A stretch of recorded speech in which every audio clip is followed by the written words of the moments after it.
No, it truly is an honor to be here with all of you this evening, and I am humbled by to be this year's recipient of the Chairs Award from my friends at Mautner Project. Thank you so much. Who, you guys, by the way, throw a really good party. And I'm really, really thrilled that that I'm a part of the gay community, that I can be of help to the LGBT community. And Mautner makes this easy and a lot of fun. So how about those Martina teenies? Did you like them? Yeah, somebody took mine. I had to get another one. Probably doesn't even matter what's in that glass at this point, right? Anyway, I expect to see all of you at 7 in the morning for a nice, strenuous, head-clearing cardio workout. You with me? Just kidding, just kidding. Anyway, you guys, you have no idea how hard it was and how moving it was to stand there clutching this perfect pink rose, hearing the word survivor echo in my head and listening to your gracious applause. My mascara, I don't know, it's ruined. The pink rose brought it all back, but in a wiser, reflective, and more powerful way. Because I will certainly not soon forget the emotional turmoil that I felt the moments before, during, and after I came to know of my cancer. I remember the casual attitude that I took into my annual physical and mammogram, the mild concern when the doctor wanted to take a second look, that happened before, then the anxiety of the biopsy, it still looked pretty good at that point, and then the trembling when my best friend and OBGYN doctor, Mindy Nagel, told me to sit down when she called me, and told me the shattering loss, and gave me the shattering loss of my control when Mindy said the biopsy came back positive. So I cried for a while. But then, the next day, I learned that I only needed a lumpectomy, not a mastectomy. I only needed radiation, no chemo, so I felt pretty darn lucky at that time. A month later, in March, shortly I was told I needed a lumpectomy. I was scheduled to be in California to play in Hit for Haiti, a fundraiser for the victims of the earthquake. And my first instinct was to back out. I said, I haven't been playing that much. I wasn't sure if I could play in front of, 12,000 people and keep it all together. But I realized then that playing tennis would be the perfect distraction, something that I loved, something that I felt passion for, of course. So I played. I played with Justine Henin against Lindsay Davenport and Steffi Graf, pretty good foursome.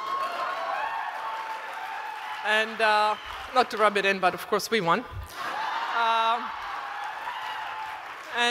But most of all, we raised $1 million for a great cause.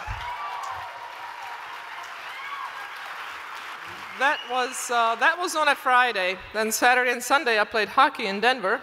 And then Monday I had my lumpectomy. So it was a busy weekend. And I'm sure that I set a record when 7 of my best friends came to support me and were hanging out in the waiting room. So pretty damn lucky indeed. I didn't need Mautner. I was the lucky one. What next, I recall thinking. I knew that the best way of coping with my cancer experience would be to get out of my comfort zone and do something I don't like doing, long-distance training. To me, anything over 100 yards is too far.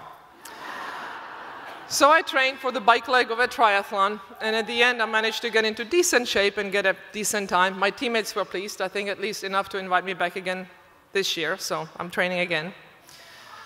And then there was that Kilimanjaro thing. I don't know if you saw that. But talk about dare to be. This was like dare to breathe. Pulmonary edema. I barely knew what that was. Lovely, right? Means water in the lungs. The good news I learned after I was ferried off the mountain on a 4.5-hour stretcher ride in the middle of the night, I learned that pulmonary edema was not related to fitness. And I also learned that I could have died on that mountain, but I got off just in time. But anyone trying to climb a 19,000-foot mountain can get one. I was at about 15,000 feet when it happened. But basically, my defenses were compromised. The will was there, but the physicality wasn't. I couldn't summon it, and I couldn't jumpstart it, no matter how hard I tried. Sometimes, even I have limits, unfortunately. So, yeah, life went on, thankfully. From a lumpectomy to the biking leg of a triathlon to an attempted climb of Mount Kilimanjaro, staying active and squeezing every ounce of vitality and joy out of this life. I don't know any other way to live. And now I am cancer-free, as is everybody here. I hope.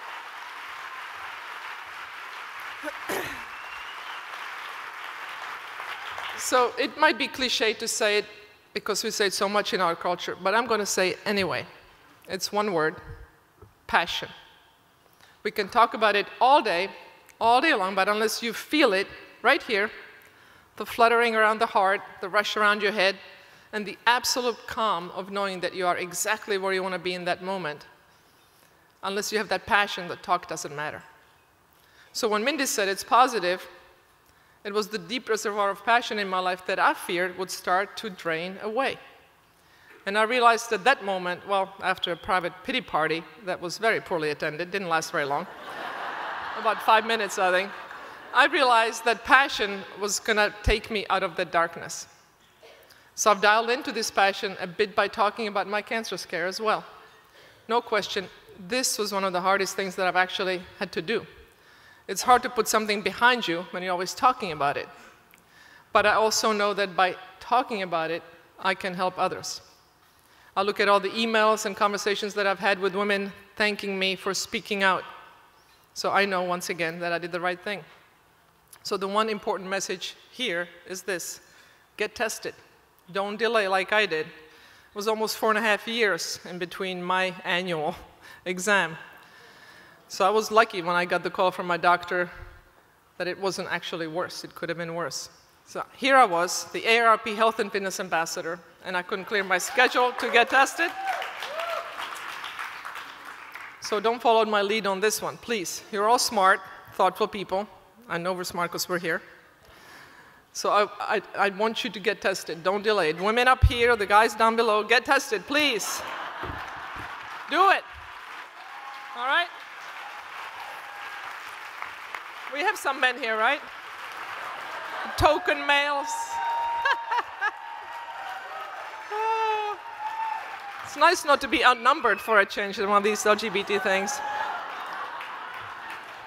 Anyway, get tested. You know, someone somewhere, and I'm not naming names, once said that it takes a village to raise a child. So I will take a riff off this idea and say that it takes a community to manage cancer. And that is exactly what Mautner Project does. A community of kindred spirits who want to be there for lesbians victims of cancer. What a magnificent gift. Thank you. Yes, clap. I hope you all filled out those share the love cards. I filled mine. Yeah.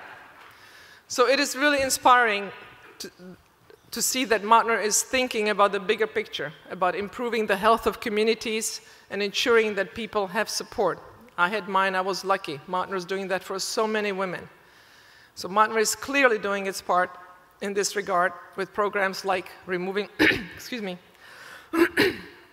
like removing the barriers, the SHE circle, S-H-E circle, smoking cessation, a group weight loss program starting up in June, very good idea, and my personal favorite, the DLK program, Delicious Lesbian Kisses. Sign me up for that one. So, one last thing. It was my father that helped me plan the dream of winning at Wimbledon. He planted that dream in my head. He believed that I could be a great player. He would hit the ball to me for hours, and he told me that I would be a great champion one day. This dream was as if it in my dad's head as it was in mine. He'd tell people that I was going to be a Wimbledon champion one day. I'm not used to talking so much, sorry. But his dream for me kept mine alive. And cancer reminded me that we're not here forever, so we better keep our dreams alive. Don't put things on the back burner. Go for them. Ask yourself, am I doing the things that I want to be doing? Make sure that you are. Never, ever stop living. Cancer dared me to be brave. It dared me to be inspirational. It dared me to be humbled. And it dared me to be calm. I have tried to take on all these dares one by one as they came to me. So I would like to thank you all so much for the award, for being here, and for just being you. And now I will have another Martina Tini. Thank you.